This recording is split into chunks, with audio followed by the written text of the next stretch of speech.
무분별한 암호화폐 리브랜딩 단순히 리뉴얼이 아니다라는 주제로 오늘 준비를 하셨는데 어떤 내용인가요?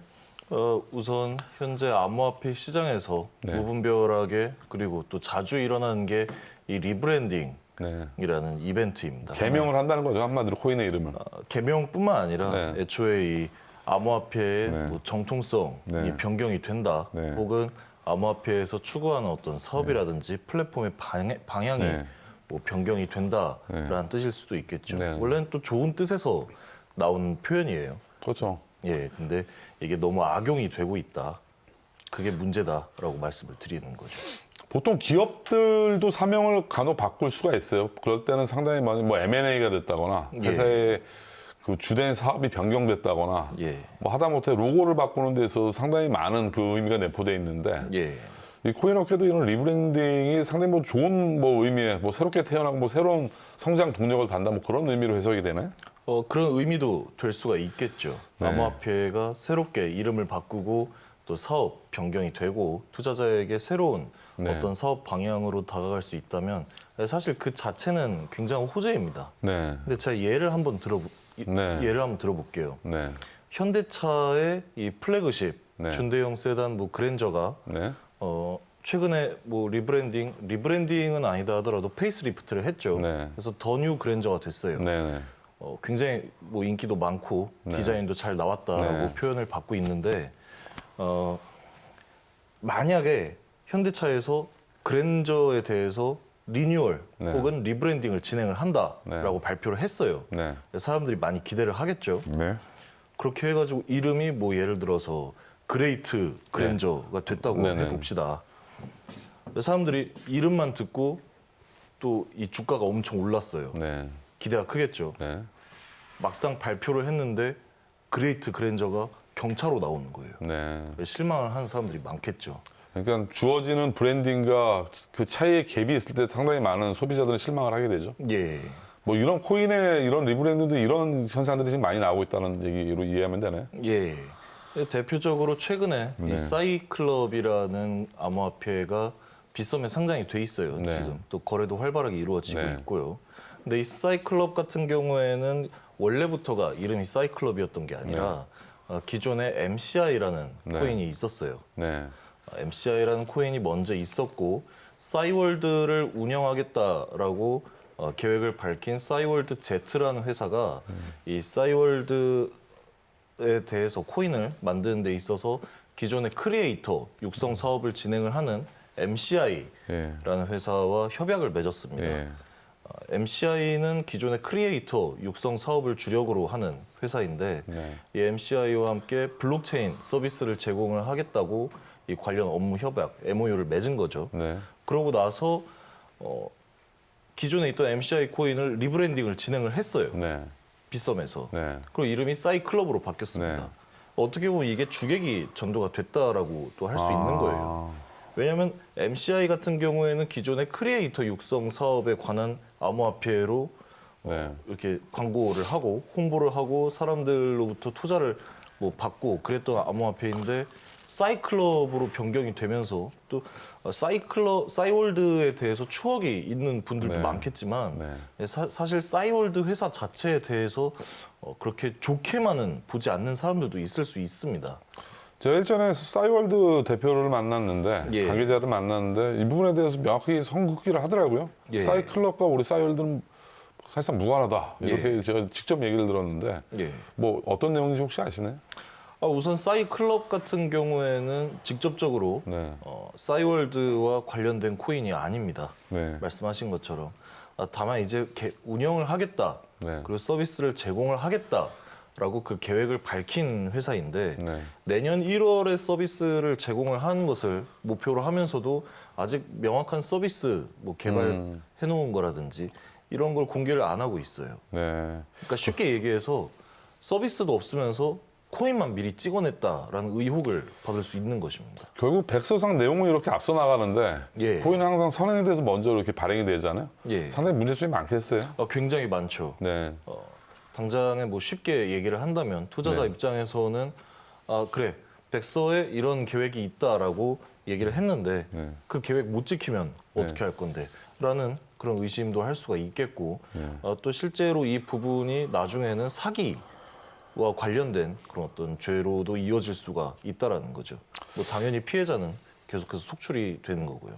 이게 상장기업 주식시장 같은 경우는 거래소에서 이렇게 대책 없이 유가증권 신고서를 제출을 했을 때 그 코인 시장 백서와도 같은 개념인데 예.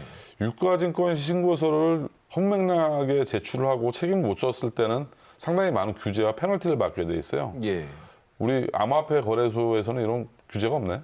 우선 금융시장에서는 그게 가능하겠죠. 네. 근데 암호화폐 시장에서는 아직 법이 제대로 마련이 되지 않았는데 네. 특근법이 진행이 됐다라고 하지만 이 특근법 관련해서는 어떤 자금 이동, 그 자금 세탁 네. 이런 부분에 대해서 은행권과 함께 협업을 해서 문제를 일으키지 마라라는 게 주된 골자이지 이 부분에 대해서 아직 명확하게 나온 법규라든지 그런 법제화된 게 없어요. 네. 그렇기 때문에 마음대로 할 수 있다는 거죠.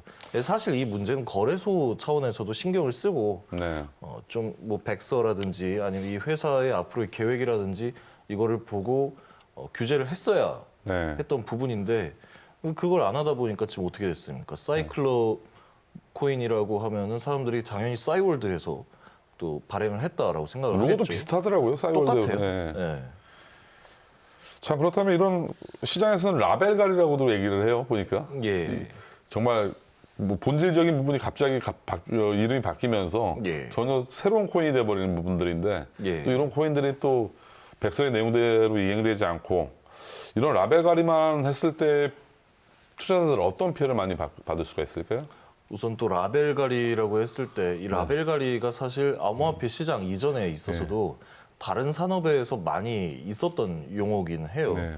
근데 라벨갈이를 했을 때 적어도 그럼 좀 더 나은 상품, 네. 나은 서비스를 제공을 한다라고 하면은 사실 아직 뭐 법제화된 게 명확히 없는 암호화폐 시장에서는 그게 오히려 투자자들에게 더 좋은 일일 수도 있어요. 네. 반대로 얘기를 한다라고 하면은 네. 이 리브랜딩을 했다, 라벨 갈이를 했다라는 사건이 기존에 네. 있었던 암호화폐의 경우 별로 효용 가치가 없었다라는 표현을 또 할 수도 있는 겁니다. 네. 그리고 새롭게 뭐 다른 이름으로 혹은 다른 뭐 브랜드로 리브랜딩을 했을 때 이 회사는 과연 정상적인 회사가 확실하냐라는 네. 의심을 받을 수 있는 거죠. 네. 왜 정상적인 회사이고 리브랜딩을 해서 더 좋은 코인이 나올 거라면 네. 애초에 그 회사에서 재단을 만들고 암호화폐를 발행을 해서 상장을 하면 됐었던 거지 왜 네. 기존에 있던 코인을 리브랜딩을 하냐라고 네. 생각을 해봤을 때 사실 뭐 제 입장에서 봤을 때 이런 경우도 있을 거라고 생각을 해요. 네. 예를 들어서 사업을 하나 새로 하고 싶어요. 네. 암호화폐 사업도 하고 싶어요. 네. 암호화폐 사업을 해서 뭐 빗썸이나 업비트 이런 큰 대형 암호화폐 거래소에 상장을 하고 싶은데 네. 막상 그렇게 하기에는 뭐 여력도 없고 네. 또 시간도 오래 걸릴 것 같고 뭔가 괜히 막 네. 귀찮다라거나 뭐 이런 문제가 있을 때 생각을 해볼 수 있는 거죠. 네. 혹시 기존에 있는 암호화폐 중에 제대로 힘을 쓰지 못하고 있는 암호화폐가 있다면 우리가 그 인수하는 게 어떨까?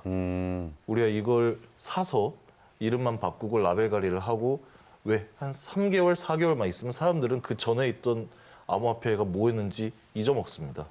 이게 새로 상장을 했구나 최근에. 네네네. 왜 나는 몰랐지? 모를 수밖에 없죠. 네. 라벨 관리를 한 건데. 그러면 한번 상장을 해서 다 소기의 목적을 다룬 코인들은 또 재차 사실상 M&A를 시키는 거네요. 매각을 해서 빈껍데기를 또 인수해서 그 사람들이 그 안에서 뭔가 또 새로운 사업을 하면서 또 팔고 계속 재탕 삼탕을 해나가는 그런 현상으로 많이 볼 수가 있겠네요. 근데 암호화폐 시장에서 이걸 거창하게 M&A라고 표현을 할 수 있는지도 솔직히 전 잘 모르겠습니다. 참 별 유형의 그 사기라고 표현하기는 아직 저희가 뭐 사법기관이 아니다 보니까 뭐 이렇게 속단할 수는 없지만 참 너무 가볍네요, 뭐가 이렇게. 물론 제가 지금 이 사이클럽이 그렇다, 뭐 사기다라는 말씀을 드리는 건 아니고 네네. 이 사이클럽 재단 같은 경우에도 나름대로의 어떤 비전이라든지 플랫폼이 있을 거예요. 네. 그렇기 때문에 뭐 가격 상승도 보여주고 하는 거겠지만 당장에 또 기자님 말씀하신 것처럼 싸이월드 측에서 부정을 하고 있는데 이 부분이 나중에 법리적인 해석으로 들어간다라고 하면은 굉장히 불리할 것이다. 라는 얘기가 되는 거죠. 그럴 수 있겠네. 이게 뭐 양쪽 다 싸이 월드와 싸이 클럽이 양쪽 다 같은 얘기를 해서 이행이 안 돼도 문제지만 예. 서로 시작부터 좀 다른 얘기를 하고 있다 그러면 이거 시작부터 상당히 많은 혼선이 있겠어요. 이행이 안 돼도 문제지만 네. 이행이 돼버린다 하면 그게 더 큰 문제가 될 수 예. 있겠죠. 참 진퇴양난이네요. 그야말로 사면초가고. 그렇죠. 재단의 임의적인 리브랜딩, 투자자, 뭐 앞으로 싸이 클럽 말고도 물론 뭐 싸이 클럽 입장에서는 억울할 수도 있겠지만 상당히 예. 많은 사례들이 있을 것 같아요. 굉장히 많습니다. 네. 특히 예전에 지금 특근법 미시행이 되기 얼마 전까지 네. 또 원화 입금을 받고 정상적으로 운영을 했었던 포블게이트라는 네. 거래소에서도 이런 암호화폐들이 많이 등장을 했었어요. 네. 그 중에 또 하나가 이름이 BMW 프로토콜. BMW라는 또 코인이 있어요. 예, 그런 암호화폐가 또 있었던 적이 있었죠. 예. 실제로 BMW라는 회사와 직접적인 관련이 있느냐? 네. 없어요. 네. 없습니다. 그냥 또 라벨갈이, 그냥 리브랜딩. 네.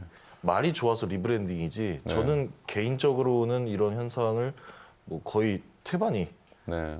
라벨갈이이지 않느냐라고 뭐 이런 판단을 식으로 하고 하면 있습니다. 모든 자동차 이름이 다 코인 이름 되겠어요. 뭐 벤츠, 제네시스 뭐 그런 식으로 예. 다 그 코인으로 이름을 만들어지겠는데. 근데 또 이더스캔이라는 게 있어요. 네네. 이 ERC 20계열로 발행된 암호화폐를 확인할 수 있는 사이트인데 네. 여기 지금 말씀하신 뭐 자동차 이름 네. 한번 다 쳐보시면 네. 그 코인들이 다 있을 겁니다. 네. 뭐 람보르기니 코인, 아우디 코인 다 있을 겁니다. 네.